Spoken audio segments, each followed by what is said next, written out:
did my offerings, and as I was getting up to leave, and I felt this presence that I call the ocean angel or ocean goddess, but it was a very clear angelic presence. She was like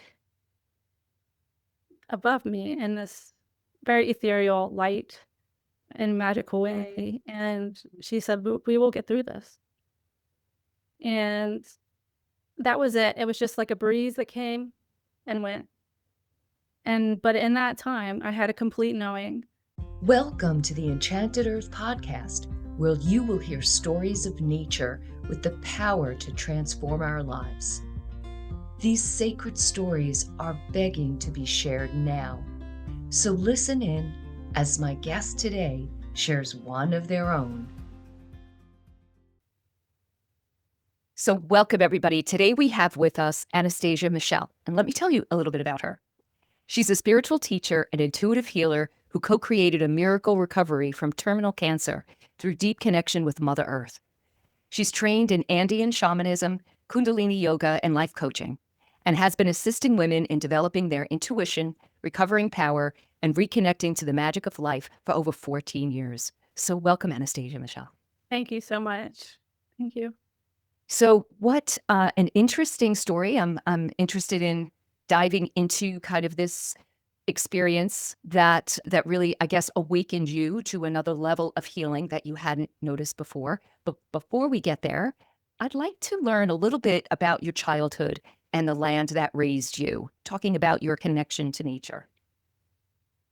Yeah, so this is a great starting point because for me, there wasn't a lot of connection to nature. And so I had to learn this through basically through the shamanic practices later on in life, herb school. So basically, my childhood, we didn't have a large connection to nature. It was a very restricted, very inside home space.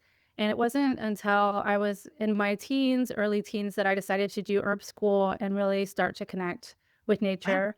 And so in the early 2000s, and like I think it was 2006, I ended up on an experience in Earth Haven, North Carolina. It's an eco village doing an herbal training.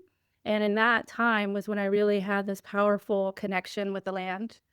And I began to perceive how much I was missing in my life from that wisdom. And it transformed my entire outlook from being very rudimentary, very suburban, just going to the stores, having even plastic plants in my home, to this huge transformation where I was learning organic gardening and I was going out and foraging in the forest for food. And I started actually cooking farm to table, learning organic gardening practices at that time. And so that started really the herbalism training is really what started developing my love for nature and understanding how she is just giving this medicine all the time to us that is freely available. It doesn't come in a plastic bottle. It's beautiful, you know? Right. So What a very stark contrast between having plastic plants and then doing organic farming and cooking. Quite incredible. Was that catalyst your cancer diagnosis, or was there something else that came before that? it was definitely far before the cancer diagnosis. So it was in my hometown. I actually went through a lot of trauma and was in a really very restricted environment with a not super supportive family. They had a lot of addictions and different things, and I kind of followed suit with a lot of toxic habits, including alcohol and things like that. And I knew I had to change, and I wasn't really sure how that change would happen, but I knew that following the path that I was on was not leading me where I wanted to be. So I did know that I wanted to make healthy changes. I didn't know how that would unfold. And so it was really born from coming from a space of not having language around trauma, not really knowing how to manage it, and needing something to go to. And so the earth did become my solace and guide. And through that time, and I did recover completely. So I went, I guess, 9 years with, full sobriety and things like that. And now that is why I am so passionate about bringing this to other people, because I know the power that we have with nature as opposed to when we are feeling separated and really far away, and we only see nature and the feminine also as a commodity. Oh, yeah. So well said. So let's just kind of venture into a story, some kind of shift of your own worldview or perspective that nature provided for you. Would love to hear that. There's very many stories that I have. And of course, the first thing that comes to my mind is actually the experience that I had at the Eco Village, which was where I went out in the evening and there were no lights. I just had a flashlight and I was walking through the woods and it was starlight. You could hear just the animals singing their evening chorus, if you will, and there was no human sound. There were no human lights. And I turned off my flashlight and I stood there in this darkness and let it just envelope me. And I felt at that time what would be called the Great Mother, the Great Goddess, just envelop me completely. And I had had night terrors and fear of the dark since a childhood. But at that moment, I was able to stand in the dark and fully feel loved, embraced, held. And this wisdom just enveloped my whole being in love. And I stood there in the starry darkness and realized at that moment there was so much more than what I knew available. There was so much wisdom in the planet. And it started calling me very strongly and powerfully at that time to work with the planet. Wow. Okay. So take us back. How old? So I would have been around 19 at that time. Okay. Yeah. And so interesting that I look back at my life and the first time that I noticed the night sky, I was about the same age up in Acadia, Maine, Acadia National Park. So yeah, I remember that experience very well. So let me first ask you, was this an intentional, like maybe confronting your fear of darkness and walking out into the darkness? Like what propelled you to do that?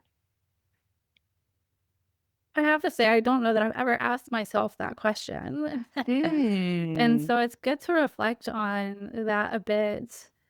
And I don't really know. I think I just felt the stillness and I felt safe. Safe enough to turn off my light and just stare at the evening sky.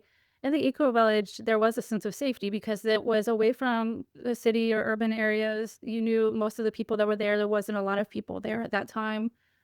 So you knew everybody. And so there was just also a profound sense of safety in that environment that I mm, felt like I could be in nature and not feel, you know, like concerned for my right. safety. Right. That is such an important element of opening ourselves to any experience is that's number one. It's like, do I feel safe? And Yeah. if you don't feel safe, well, then that's not going to happen. So having this environment of security and that allowed you to kind of step into this place. So I'm wondering for the walk itself, did you have to go from A to B outside with your flashlight or were you pulled to go out there to just Mhm. have this moment? I'm curious. I don't actually remember, but it's very likely I was going from one place to another and not going out at night because that probably wouldn't have been in Just my yeah, my normal ideas to just go out at night. So it probably was after one event going back to the cabin. okay. All right. So would you mind playing a little bit with us? Okay. We can try. So if you want to close your eyes and just bring yourself back to that moment, maybe not a moment, but that space of you standing there and feeling safe enough to turn off the flashlight. Can you just share what you saw, what you heard, what you felt, anything connected to that moment?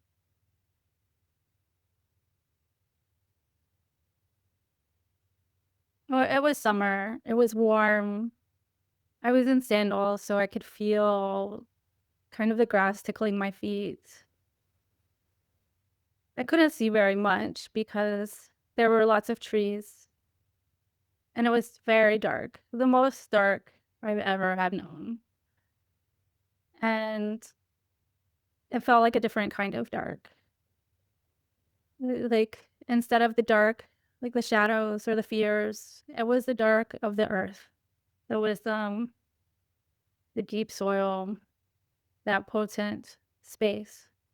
And when I was there, the earth energy just was rising through me, this dark wisdom, and it held me. And I knew in that moment I was just completely held. And so my heart opened. And that's what begins the communion with earth. And I think actually I just picked up the Enchanted Earth and I was reading, and I think you speak to that as well, is that is how we begin to have these experiences. We go with an open heart. And when we can do that, the nature will speak to us. And that heart opening for me was profound because I came from an environment that was so hardened to life with a lot of limiting mindsets and belief systems and just so much trauma from collective and individual over so many years. So to open the heart in that way is a very profound moment. I often, when I speak to my guests, they talk about, well, we have to, right? We have to talk about our heart opens. And I think for many people out there, they're wondering, what does that really mean? You know, they're words we have to use because we're human, and to communicate, we use words, but they so often fall short of the experience, right? Oh, of course. And I think in my book, when I was interviewing so many people and on this podcast, it's the realization that, yes, these words completely fall short of the experience, but yet that's all we have. So in order to share, we have to use these words and to the best we can. But it's the importance of sharing these stories that is so, I think, critical during these times. It's a critical level of acknowledging our connection to the beautiful, the Great Mother. Mhm. And I think so many people, because of what's going on in the world from everything, their hearts are hardening. Not just they're closed, but they're hardening from fear and anxiety and anger of what's going on. So, can you share in words that you can muster what it feels like, what it feels like when your heart opens, and or how to even do that? Mm. Beautiful question. And it is coming to a feeling of safety. And for me, the understanding that came to me standing in nature, knowing the complete harmony that is already existing there, that I am part of that harmony. And there is a divine wisdom behind it all. So, in our very kind of scientific, logical mind, that wisdom transcends the things that we, like you said, the words that we have, the science that we have, although some science is catching up now. So it really does transcend that. When we could not create like a grasshopper, right? Or something like that. And so I'm understanding the infinity and the divine design in that moment. And that is what created the safety. Because when we're trying to find safety through the mind, we will always come up short. So it's not really having the holistic perspective. And in that moment, I call it the Great Mother. I knew without a doubt that there was sentience in nature in that moment. And there was nothing that could ever turn me back away from knowing that completely. And I think that a lot of people don't see it that way, that all of nature has this consciousness. And when we don't see it that way, we do stay hardened. We think we have to control it all. And we think we have to have the mind in place in order to feel safe.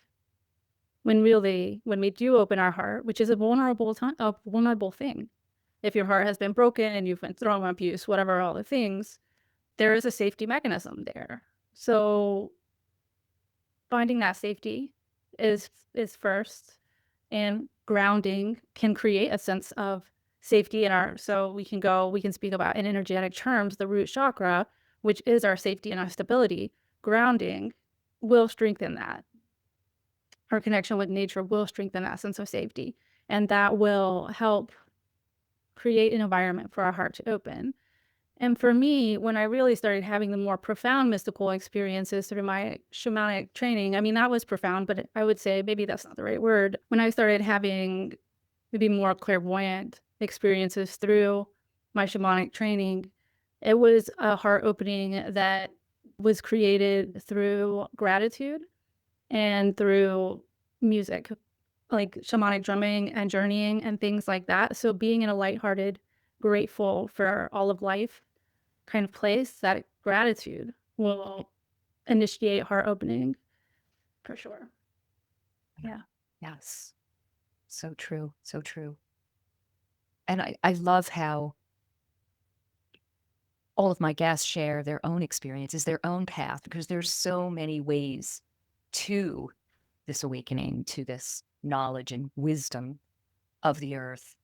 So, okay, so you were 19, you were in this eco village, you had this experience that really woke you up to the sentience of earth.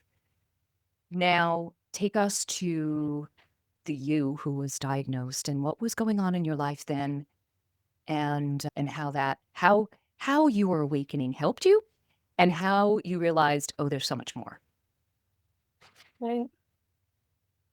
There's so much to that story because something like the chronic and terminal disease, it's not something that comes upon us overnight.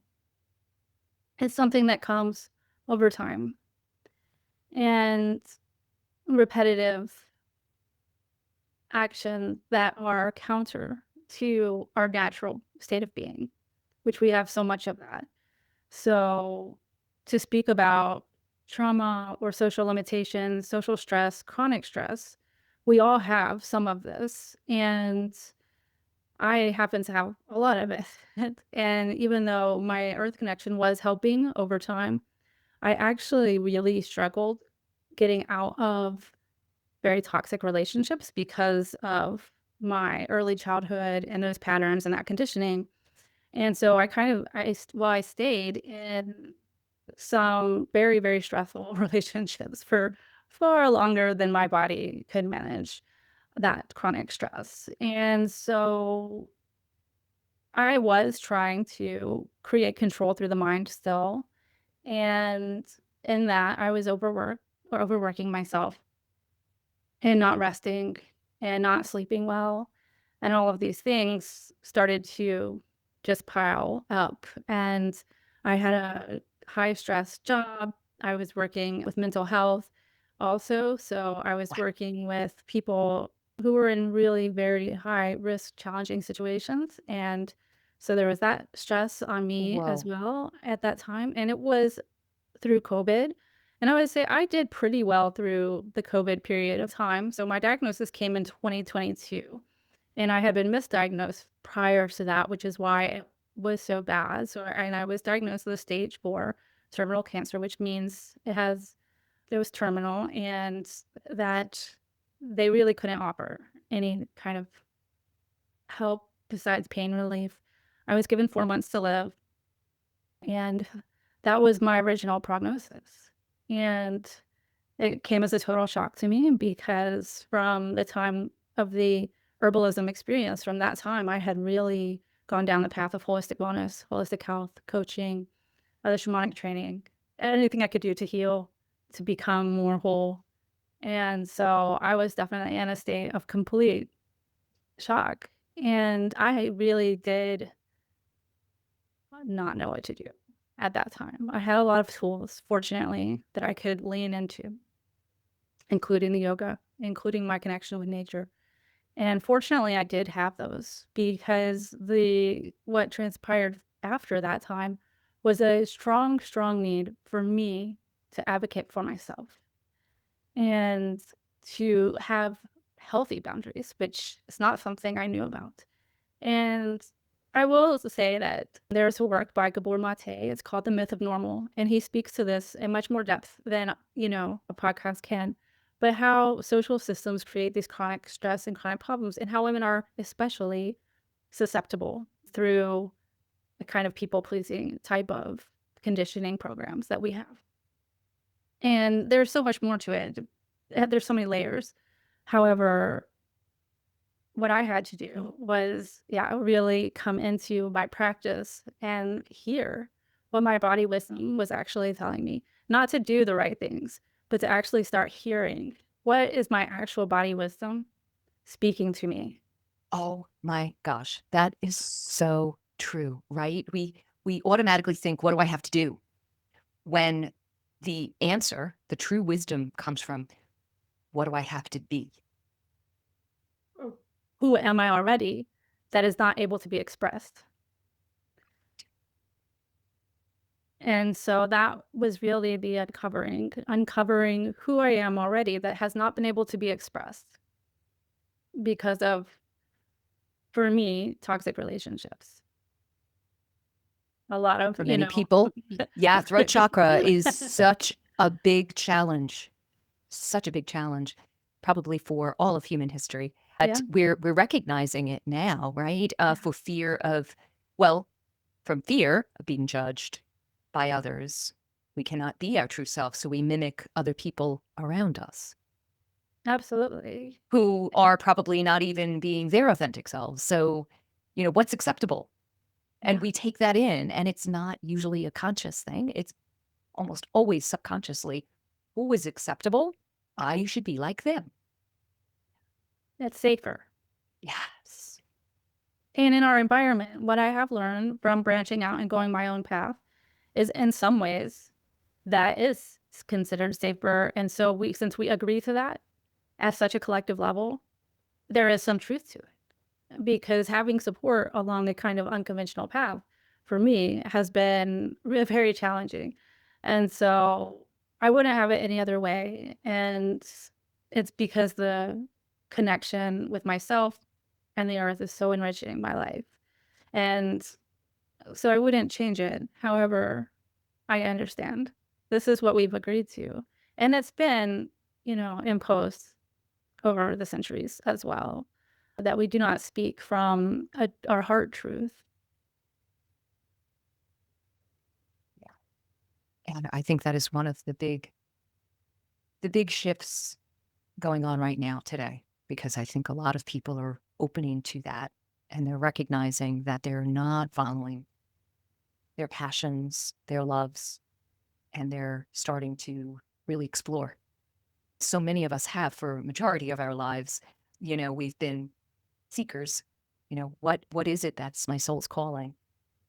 So was there any specific experience in nature that really helped you heal? So you went through all this psychological shadow work to get to the trauma, to bring that up. But how did nature, what was its role? Yeah. Her role? Well, it was in the beginning because I knew of the wisdom in nature. So from the time that I got my diagnosis, or in the time that I got my diagnosis, I immediately said I need to go to the ocean. And I will go there on the full moon and commune my heart and prayer and the practice that I do, which is of these offerings. And it opens up this very beautiful space to connect with the wisdom of nature when we're coming in that relationship, right relationship, and the gratitude and the reciprocity. And so even though the doctors told me not to travel, I was too sick. I traveled. Yeah, I was incredibly, incredibly ill. So I was also new before I made a choice of whether I would take the chemotherapies that they would offer or what kind of path I would take with the treatment plan, that I had to stop all the noise, all of the fear, all the things the doctors were saying, all the things that my family were saying.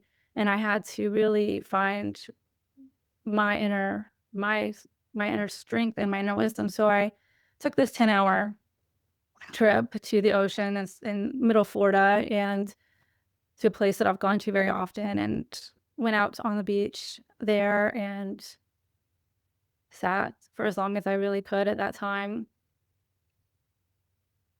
and did my offerings. And as I was getting up to leave, I still didn't really know what I was going to do.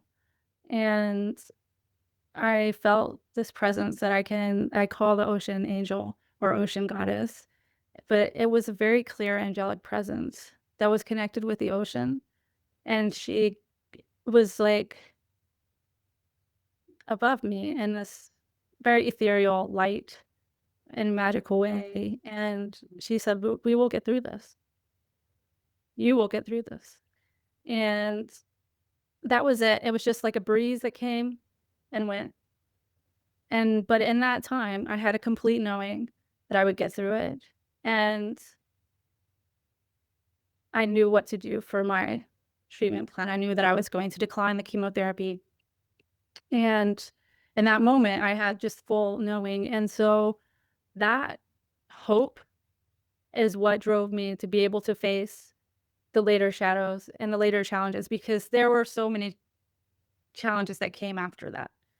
And still to this day, there are. So 4 years later, I still have my challenges with that condition. However, the cancer now has been gone for 2 years. And so I did have a complete miraculous recovery. And to move into that, I had that experience. And that is what gave me the hope to look for other answers. And I started to find out that people did sometimes have these miraculous, spontaneous healings. And I found all this literature written by doctors about people that had these healings and started just diving into that material. And I, at one point, was looking at my internal dialogues that were super critical and turning them to self-love. So I was actually pretty much bedridden at that time. And so I had a lot of time to just process all of these internal dialogue that was not serving me. And that night, I had a dream that the ocean came and washed over my body in this most mystical, magical way and healed the cancer completely. And I knew when I woke up that it was gone. And I demanded from my doctor, or well, I asked my doctor to get the scans. The CT scans is what they do most frequently to scan for what I had. And she refused. She told me point blank, "You are going to die. We are not going to order any more scans. You are basically kind of telling me that I'm losing it and I need to go on more medication." And I said, "No, get the scans now." And within that week, a week or two, we got the scans and the main cancer tumor was completely gone. And she sat there with me looking at the, you know, I don't know exactly, but they're like x-rays, looking at the sheets. And she said, "This is a miracle. I can't believe I'm sitting here saying this right now." And in that moment, it was just beautiful for her, for me, for everybody there. Was a very magical and profound moment, because at that time, all of our ideas of what was possible changed. Yes. Yes. That was a gift for her, too. I wonder how her practice or her way of working has shifted. Hopefully it has kept a Yeah, lasting impact for her. I hope so. And I hope for many people going through this experience that there's more hope than we know. Our body has far more capabilities than we give it credit for. And in yoga wisdom, we do speak about Kundalini rising and the chakras and these types of things. But ultimately, what we're talking about is operating at our full potential, operating at our full capacity. And for the most part, we're not doing that. And there's plenty of, I guess, studies that will even say that we're not using all of our brain. We're not using all of our DNA. We're not at our full potential. And so my heart goes out, of course, to anyone going through this kind of thing. It's not easy. But I do know also from just having some angelic experiences and communication, archangel communication, that anyone can have a spontaneous recovery. Now, our body is healing from distorted cells all the time. Our body's immunity has a huge part in that. And so if our immune system is working properly, there's a lot of factors to cancer, but this is a big one. It will generally fight it off. So going through finding what is actually repressing or oppressing our system, and that comes into these different mindsets and limited belief systems and things like that. Also, it is our connection with nature as well. So just to bring that piece back in, we cannot operate separate from nature and be in our wholeness. We have to have that hope that there's just a greater wisdom at work here, that this is not just this tragic experience that has no meaning.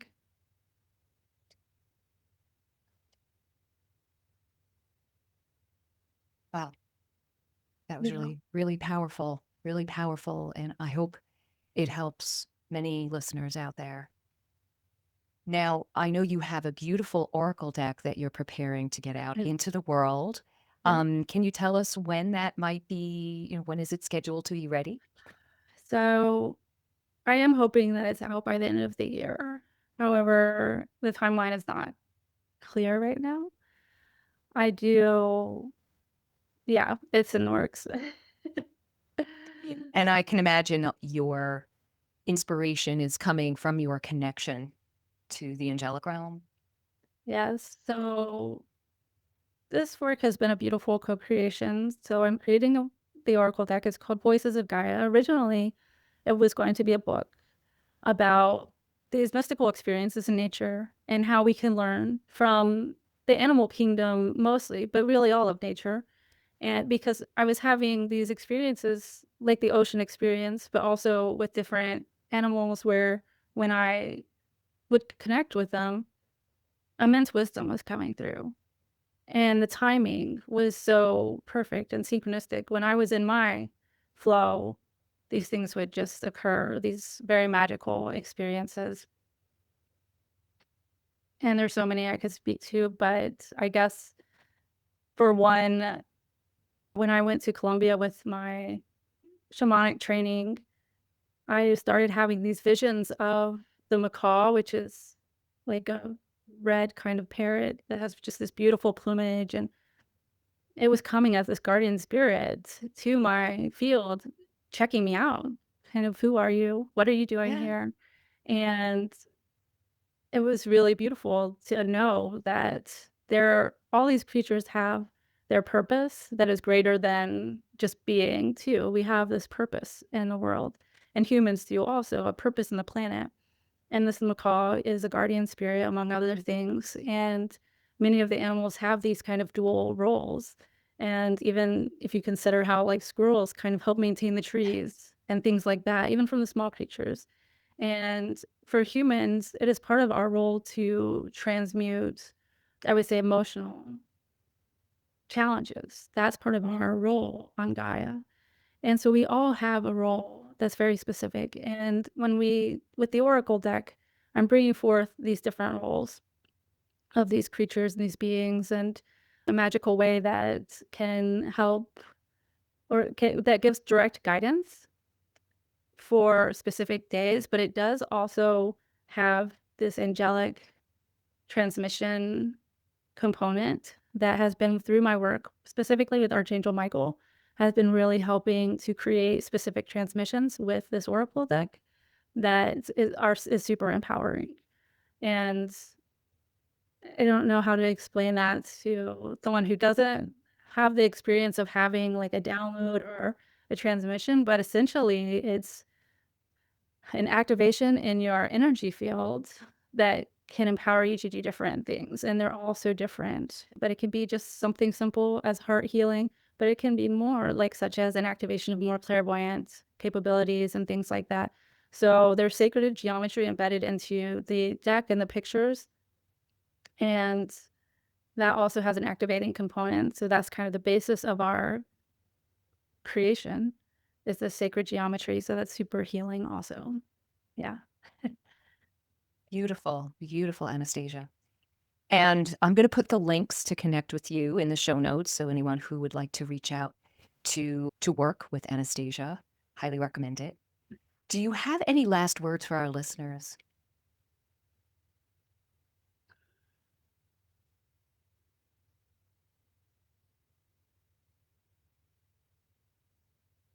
I feel like there's so much beauty that nature can offer us. And the thing that has come the most for me right now is that so many people are losing hope. And there's so much hope out there. And when we can experience the power and magic of nature, when we can go out in gratitude, we'll find there's so much hope for renewal, for regeneration, for the bigger picture. And we have to step away from the conflict and create the peace if that's what we want. We are in charge of creating the peace. Oh, those are great words. We're in charge of creating the peace. Yeah. What a great place to end this beautiful Yeah. conversation. So thank you so much for being on here today. Yeah. Thank you for having me. It's been a pleasure. And I really enjoy the conversations. Oh, It's a little great. intense. Yay. So anyone who's listening, watching, please like, subscribe, share, but also comment. What did this bring up within you? What are you thinking of when you're listening to our talk today? And I will respond. All right, everybody. So have a lovely Enchanted day. Thank you for being a part of the Enchanted Earth podcast.